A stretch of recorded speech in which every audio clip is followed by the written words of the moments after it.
welcome to Conquer Life.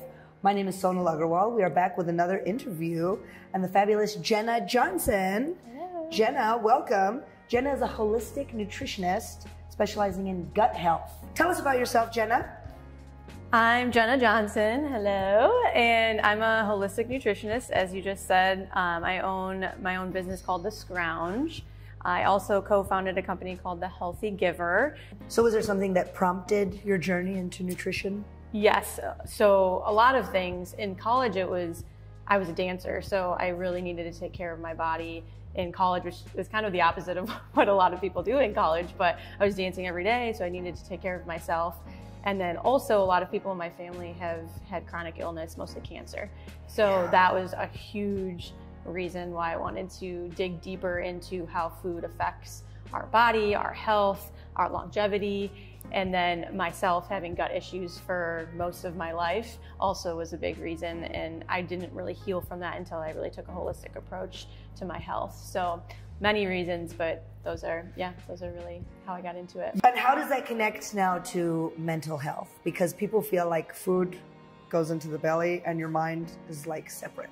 Yes, our gut is our second brain. It makes so much sense because also, you think about it, when we say we have butterflies in our stomach, that's because we're nervous or we're excited. It's all connected. And that was a big root cause of my gut issues was stress and anxiety. I would clench up, I would tense up every time I was stressed or anxious, and that would show up in my stomach. So I would have stomach pain. I wouldn't want to eat.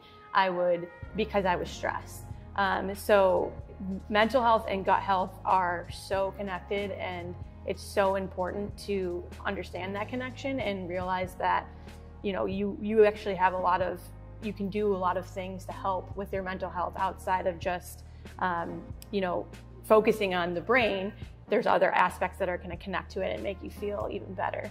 I mean, especially in the day and age we live in, we have access to so much information. Google, social media, it's overwhelming the amount of it. I even feel it, and I work in this field. Like, how do we sift through all that information and know what's right for us? Because that's the other thing is health is so individualized. Whether you have gut issues, which is what I focus on, healing the gut, I really help my clients climb that mountain to get there because it's so confusing, and I'm able to help sift through that information. What is that process like?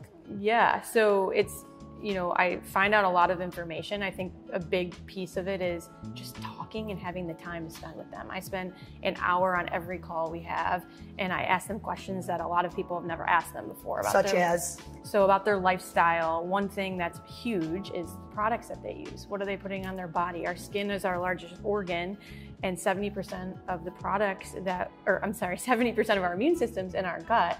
So our skin's our allergic organ. Anything we put on our skin is immediately absorbed into our bloodstream. So that is so huge because products we use on a daily basis can affect our health. And it's something that a lot of people have never even thought about or just been asked. No, but not even that. Laying on the floor and putting your legs up the wall is a great way to work on lymphatic drainage. It helps. It also calms the nervous system. Jumping on a trampoline helps your lymphatic drainage. Dry brushing helps your lymphatic drainage. There's lymphatic drainage massages. Sweating so many things. Is detoxifying for your body. So yeah, so many things. So how do you make food fun in Chicago? That is a challenge sometimes because, I am a foodie. I love to try the food here, but I also did deal with gut issues for a long time, and my gut is healed and healthy now, but I still make decisions based on what I know makes me feel my best. And so that is a big reason for Scrounging, the name of my company and why I came up with that. Okay, so the first company was? It's called The Healthy Giver. The Healthy Giver.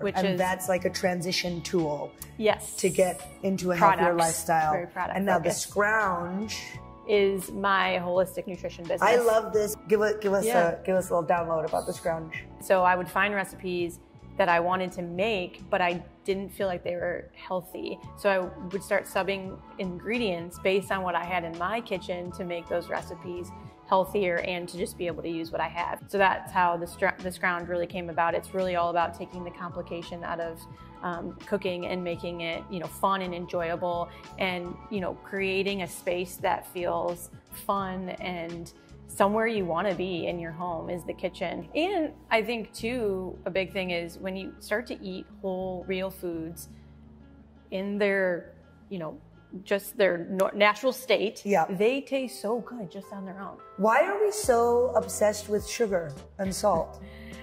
Because it's addicting. So the more they're drugs. Basically, the more you eat sugar and table salt, the more you want it and the more you crave it. So this is something I talk about often with my clients and whomever is interested in it, but is that the more you start to change your eating habits, the more you will crave those foods that are healthier and good for you and nourishing and fueling. Just like water, the less water you drink, the less you actually want water. The more water you drink, the more you want water. And people think the opposite, like when you're dehydrated, don't you crave water? No, it's actually the opposite.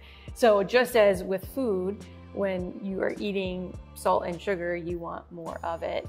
How, Jenna, how do we combat drug addiction in the beginning, the addiction to sugar and salt? So I would say the simplest way to do this is to eat whole foods versus processed foods. And the easiest way to think about that is food in its natural state. So nothing's been added to it, nothing's been taken away from it. That is the best things we can eat. That's just an easy first step. That's not to say that you have to be a vegetarian or a vegan. It's just getting most of your diet from these foods that come from the earth is where you're really going to benefit, because all of those are providing you with something too. From personal experience, I have a huge sweet tooth. I used to eat dessert probably after every meal, and I still do, but in a different way. But regular sugar, if I eat that now, get a headache immediately and taste awful to me. But I used to eat it all the time. So, and I grew up with that. You're atop the mountain. And so, yeah, exactly. A lot of times, with diet culture, people think of this as deprivation. Like, I can't have that. It's not deprivation. It's that once your taste buds do change, you no longer crave or want those foods, and your body will crave the good things that you are fueling it with. So it does have a ripple effect and becomes easier and easier the more you do it. Which then is deeply entangled with your mental health. Exactly, 100%. And that's where, it can be hard, especially if you're dealing with mental health issues, to want to make that shift. But I think it's important to understand that connection, and hopefully that helps maybe motivate you to make that shift, knowing that that's really gonna help. And I think it's not just food, that's why I take a holistic approach. Movement is huge. That, going back to what I said earlier about, anxiety running in my family and me experiencing it. She said movement, not exercise. That is. Exercise is a conspiracy. That is something, I'm glad you said that, because I tell my clients this and I'm very passionate about it. I never use the word, I try not to, never is a strong word, but I try not to use the word working out or exercise. I use the word movement, because if you think about it, our grandparents, our great-grandparents, they weren't going to Soul Cycle and Orange Theory. They were working on the farm, taking care of their family, walking everywhere, biking. They weren't going to these high-intensity workout classes. With that too, with mental health and gut health, if you have any imbalance going on in the body, high-intensity workout classes are actually way too much stress on your body. Really focusing on low impact, because if you're dealing with that, you have negative stress going on internally, and working out is a good form of stress, a positive form, but it's too much if you've got both going on at the same time. A perfect example of this was doing high intensity workout classes when I had gut issues, and I never felt good after the class. And I would tell my husband, I'm like, I don't understand, like, I'm doing these workout classes, are really hard, I'm pushing myself, and I don't feel good. And it was because I was too much stress on my body. I needed to be focusing on, and I would tell him, when I don't work out, I feel better. And I would know that. And like, why didn't I trust my intuition? Like, I needed to find another way to work out. So walking, I always say, is one of the best things you could do, especially in like Chicago. We can walk a lot of places. You can walk great. The Great Plains. You can get your vitamin D in from the sun. And so lower impact, yoga is great, Pilates, light strength training. Don't I need protein for movement? Yeah, so this is a great question, because I think this also goes back to diet culture a bit, where we focus so much on macros and micros. The myth or narrative is that, you know, we have to get it from protein powder. You know, protein is important, but plants have protein too. And it's not that you can't eat meat. I love getting my protein from meat. High quality meat is important. And so for an example of a plant-based protein, hemp seeds are great. 2 tablespoons of hemp seeds is about 12 grams of protein. Again, that's why it's so different. And that's why I also help people really with the mind-body connection, because I want you to turn inward and intuitively listen to your body versus feel like, you know, listen to the noise and, you know, one day bacon's good for you, the next day it's not. So it's like, why flood yourself with all the noise and make it so complicated and stressful when you think of your health versus working on mind-body connection and intuitively being able to listen to yourself. There is so much noise. But even the 3 meals a day, I think that's not really a thing anymore. For me, and what I focus on is gut health and healing the gut.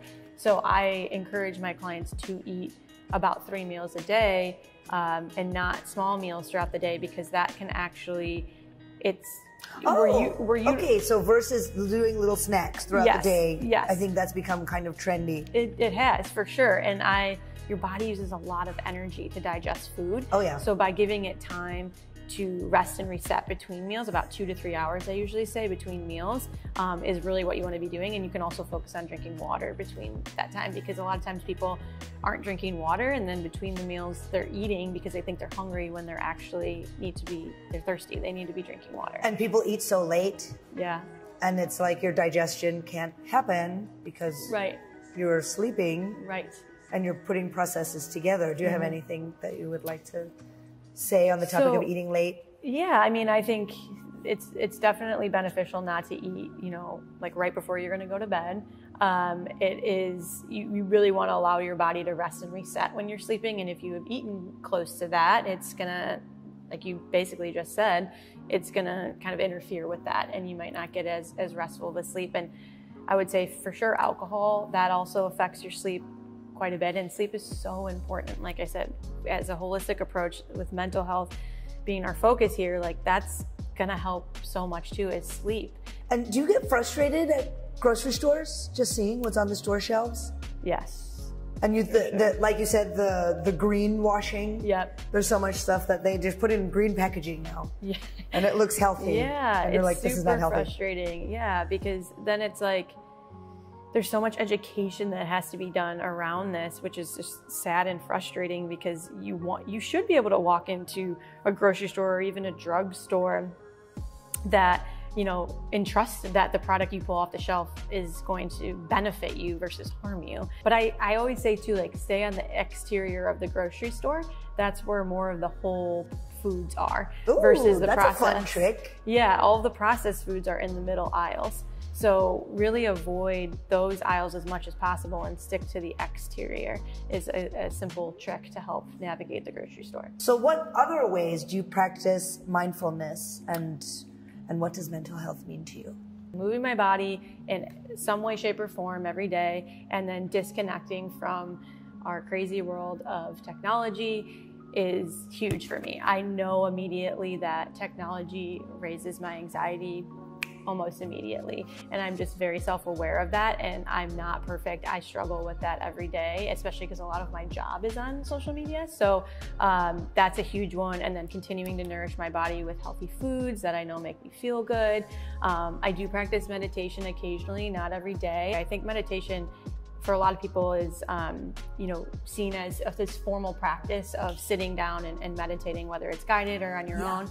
And I also think there's other forms of meditation. I call them mindful moments. So think about the things that you do on a daily basis, like brush your teeth or wash your face or shower or wash the dishes. I'm rushing through it, and I notice like a bit of anxiety. I'm like, why am I rushing? Like, be mindful, be present. How is the water hitting my hands? The warm water, what's the soap doing? Like, that's a form of meditation too, or connecting with like foods from the earth when you cook. Like, be mindful when you're cooking. that's a form of meditation. So in these mundane tasks that we do every day, that can be a form of meditation by just being present, because we're so not present most of the day. We're, you know, on our phones or multitasking. So that's a form as well. And that's something I really try to work on. And then just also the final thing I'll say is just surrounding myself with good people and spending time with, you know, people, socializing, do things that make me laugh, smile, have fun, be around people that I love. That's important too. So yeah, that's really how I try to live my life and help my mental health, because we live in a world, unfortunately, that has made, you know, us really have to take extra measures for our mental health. So it's so important, and yeah, I think the more you can do, the better you'll feel. Yes. Yeah. Jenna, thank you so much for being here. Thank you for having me. Make sure you check her out on the Scrounge and The Healthy Giver. Yep. And have fun climbing the mountain. Together we climb. It started very young to do things with my hands, whether it was Play-Doh or just moving my hands in sand. It was doing things with my hands that still now feels very, very therapeutic. And as a child, I didn't know that. We would describe it somewhat like taking a shower. So every day you cleanse your physical body. And I feel like in order to cleanse my mind, I need to sit down and paint or create or be involved in a way that is making me feel clean up here.